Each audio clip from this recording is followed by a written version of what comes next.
start by setting a scene for you.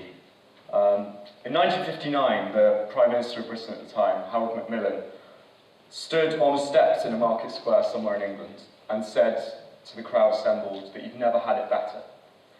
And it's true. At the time, in this post-war period, the British people had more products, better quality of life, better infrastructure, and in short, GDP had increased.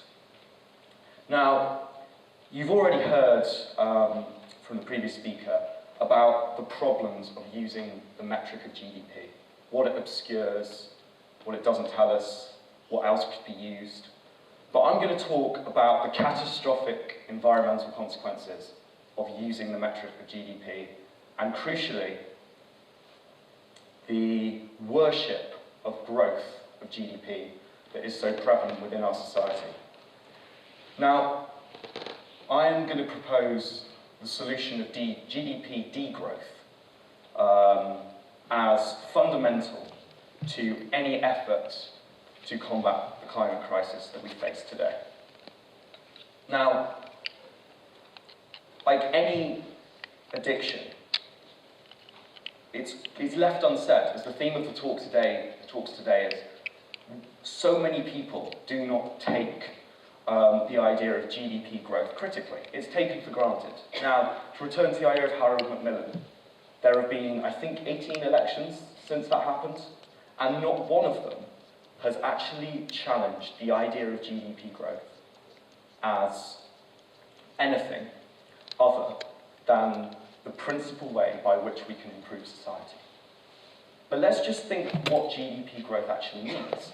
It is completely reliant on fundamental environmental transformation, in that the environment provides the resources for GDP growth on the one hand, and at the other end of the scale, it is the sink through which the waste products flow of this growth, all the negative effects of growth go. And so it supports it in every way, and yet it's finite. So we have this strange juxtaposition between this promise of capitalist growth, which is historically recent from the past 200 years, and on the other hand, a completely finite planet that will not be able to support this growth.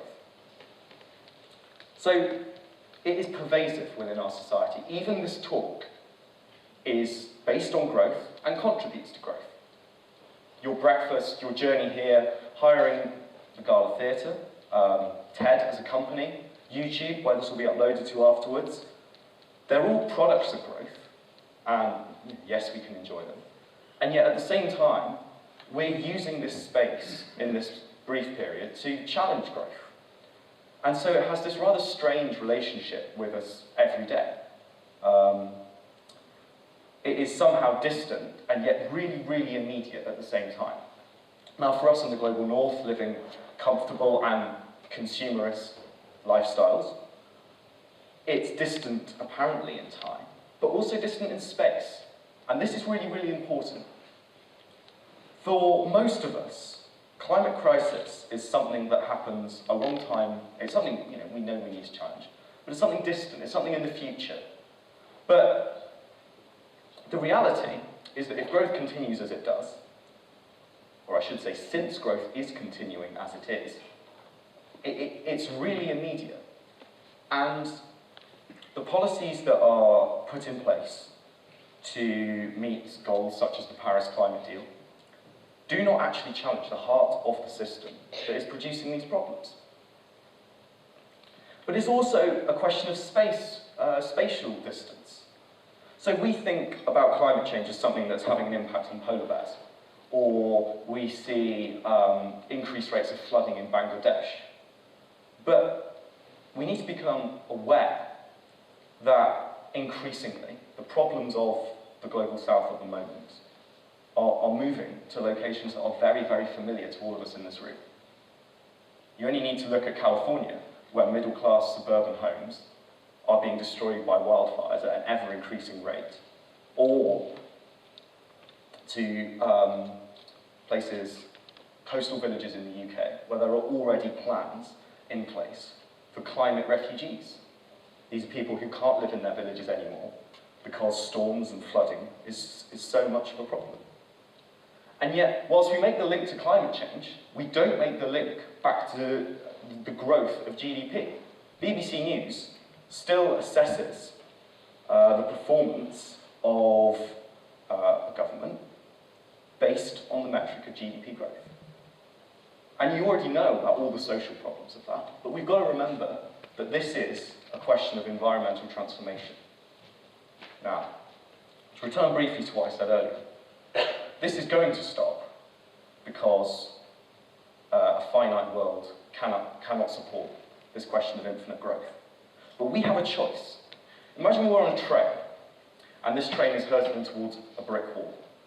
Now, we can go two directions. We can either pull the brakes on the train before it hits the wall, and have it stop in a controlled way, on our own terms, through a policy of degrowth. So this is getting the resources that we've already consumed, having some redistribution, but it is completely a pro-people approach. And yet, on the other hand, we have this option that growth will stop anyway, but it will do so in a way that we can't control. And this is really problematic, because it would mean colossal social damage. We're talking millions of people in poverty, and also substantial environmental damage in itself. Now, the title of my talk also considered the Anthropocene. So we're just going to take a really quick pause to have a lesson for anyone who hasn't studied geography or dinosaurs, to consider how time is measured. So geological time is divided up into epochs, and technically speaking, we're currently in the Holocene. Now, the Holocene is what we all know and love. It's the past 12,500 years since the last ice age. Now, it's characterized by a relatively stable climate, and it's a climate in which modernity has flourished.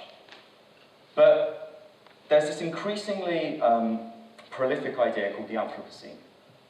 And this is the idea that in 1 million, 10 million years, a geologist would be able to look back and see the signature of humans in the rocks. But it's also a philosophical condition, because this is a condition in which we're aware of the fact that we are having this transformational impact on the environment, and yet we're not able to challenge this norm of growth that is so pervasive within society. Because the transformation that would be rendered seeable in 1 million or 10 million years by a geologist is a product of the past 200 years. But there is a lot of hope in this, actually. Because if we look further back, we've seen that humans, as we know them, have existed for 200,000 years without this idea of growth that's gone through society, without this metric, without this imperative to measure the growth that is so prolific in society. And so we know it's not innate into humans, and this is where there is real hope, because we can change, and as I've tried to argue, adopting a policy of degrowth that challenges these certain assumptions within society can work to do that. Now, I don't claim to be the first person to say this, and I really won't be the last. But 50 years ago, there was this well-funded institution called the Club of Rome that published a paper called The Problems of Growth. And this was not well received. And the problem is not that there are things left unsaid, necessarily, but there are things that aren't listened to. Because the people who have the power to benefit most from this in society, benefit most from the growth in society, also, in a short-term basis, are the ones who have the power to change this. And this is why it's really important to also consider the things that aren't listened to.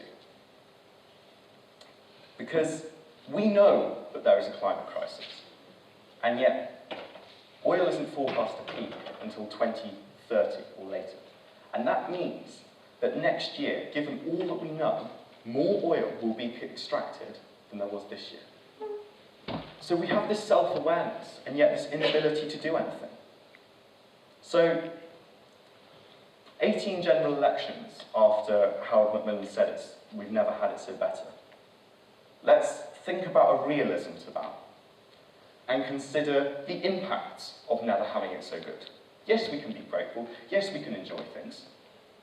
But we've got to consider that everything that growth has done has had this profound environmental cost. And in a realistic sense, we have to work to challenge that. Otherwise, growth will be stopped in a very sudden, catastrophic way. So I hope this has been informative and has challenged this idea that not only is growth left unsaid, but it's not listened to. And people need to start listening in order for us to avert this climate crisis. Thank you so much for listening.